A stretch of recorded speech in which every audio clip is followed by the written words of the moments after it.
Pemirsa, DPR RI menerima secara simbolis berkas berisi tuntutan 17+8. Beberapa perwakilan publik figur yang hadir menyerahkan berkas tuntutan diterima oleh perwakilan DPR RI Andre Rosiade dan Rieke Diah Pitaloka. Informasi selengkapnya kami bergabung dengan jurnalis Metro TV Nadia Soraya dari gedung DPR RI Jakarta.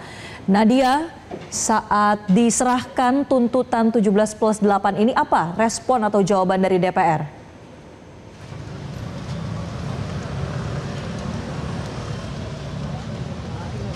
Lagi komplek, tahan katanya.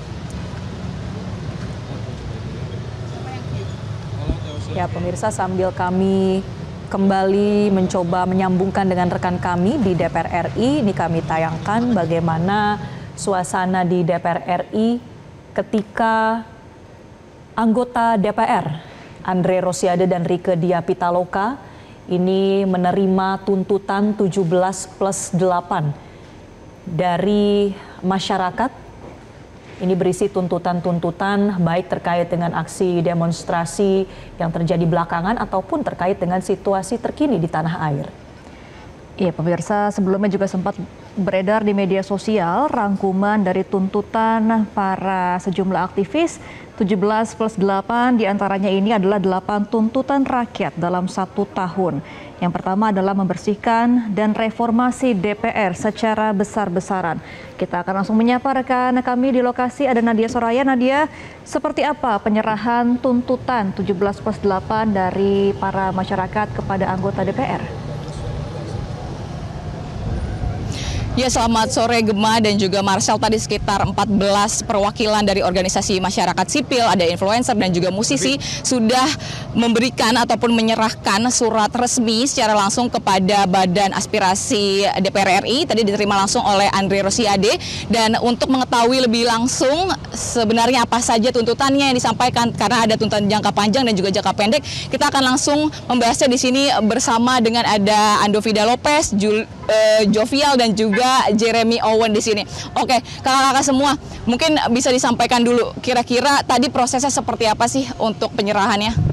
Tadi prosesnya kami kita semua bersekitar 10-20 orang ke depan gedung DPR Gerbang Pancasila dan ingin memberi surat secara formal, secara resmi biar bisa di-stamp dan tangan-tangan ke DPR. Biar nggak ada bukti bahwa kita melakukan ini tidak dengan resmi, tidak sesuai dengan syarat formil.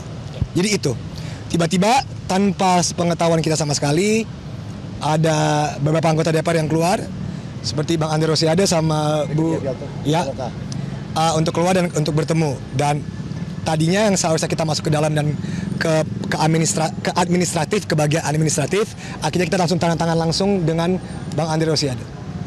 Tadi tuntutan-tuntutannya sudah disampaikan begitu ya, rata-rata adalah mulai dari investigasi independen, dari kasus kematian korban yang sangat parah begitu ya, dari tanggal 28 sampai 30. Ada juga tadi untuk yang reformasi. Nah, kita ngelihat deadline-nya ini tanggal 5 September.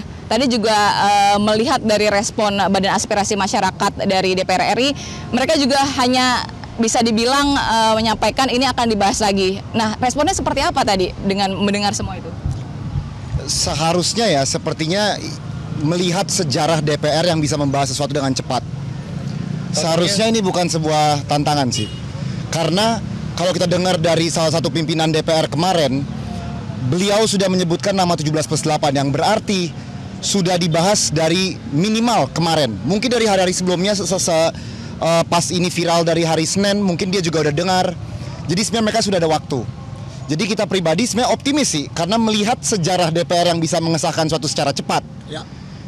Kita optimis mereka bisa melakukan hal-hal ini. Luar biasa loh, kalau kalian masih ingat tahun lalu pasca putusan MK RUU Pilkada. Kurang lebih 1 tahun lalu kan? Kurang lebih 1 tahun lalu, MK bilang nggak boleh, tiba-tiba DPR semalam langsung bilang, boleh. Cepat sekali, luar biasa speednya kalau niat bekerja ya. Mungkin secara garis besar saja mungkin ya, untuk tuntutannya bisa dijelaskan lagi apa saja sebenarnya yang sangat krusial begitu ya? Gini, semua tuntutan 17+8 ini semuanya krusial, tidak ada yang tidak krusial. Tapi semuanya didasarkan oleh 3 hal, yaitu transparansi, reformasi, dan empati. Itu menjadi dasar dan semua tuntutannya. Tuntutan 17+8 ini bukan tuntutan rakyat yang sempurna.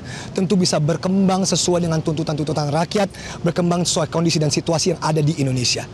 Cuma kita memakai ini untuk bilang bahwa ini bukan cuma movement yang terjadi secara online, tapi secara offline juga. Kami bertiga di sini datang sebagai warga. Siapa gedung DPR ini, gerbang Pancasila harusnya terbuka untuk semua warga. Mau itu mahasiswa, buruh, aliansi perempuan, ojol. Ini saatnya kita benar-benar menyuarakan apa yang kita mau dan kita lihat benar nggak sih, benar-benar dikabulkan nggak sih tuntutan-tuntutan ini? Ya, dan mungkin terakhir kalau dari saya tuh udah lumayan capek ya bahwa suatu hal terjadi buruk di Indonesia, 3 hari kemudian semua orang lupa karena kasus yang baru gitu. Jadi saya pribadi sangat bangga sama konten-konten kreator, orang yang nge-repost di online, rakyat Indonesia yang nge-repost di online, Seluruh warga Indonesia yang ingin menjaga pergerakan ini untuk 3 hal yang tadi Andovi sebut. Ini adalah sebuah perkembangan dari dunia media sosial Indonesia. Yang tadi mungkin isinya hanya kejulitan, mungkin isinya hanya drama, flexing.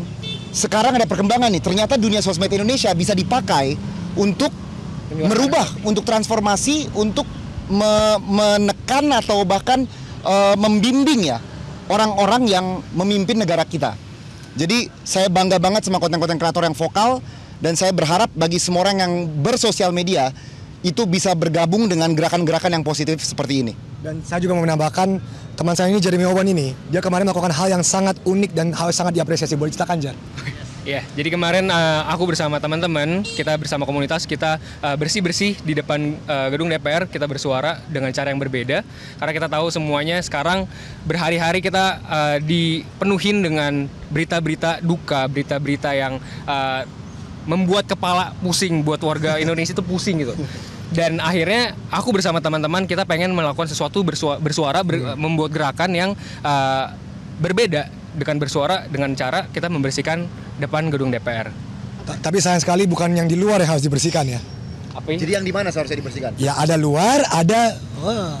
Mungkin yang terakhir, kira-kira kalau dari deadline ini 5 September nanti juga belum kunjung begitu ya, ini semuanya terchecklist begitu, nanti akan ada gerakan lanjutan atau seperti apa?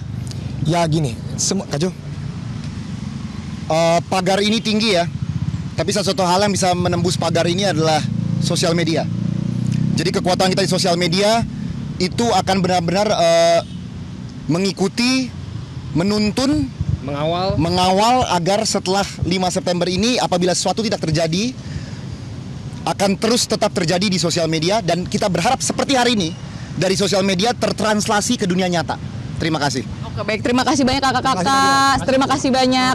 Yaitu dia tadi Gemma dan juga Marcel, kita sudah dengarkan bersama-sama bahwa nantinya tuntutan ini diharapkan akan menghasilkan sebuah hasil yang lebih baik begitu ke depannya untuk masyarakat Indonesia. Untuk sementara itu Marcel dan juga Gemma yang dapat saya laporkan dari Gerbang Pancasila, Gedung DPR RI Senayan, Jakarta. Baik, terima kasih atas informasi Anda, Nadia Soraya, langsung dari Gedung DPR. Selamat kembali bertugas. Jelajahi cara baru mendapatkan informasi. Download Metro TV Extend sekarang.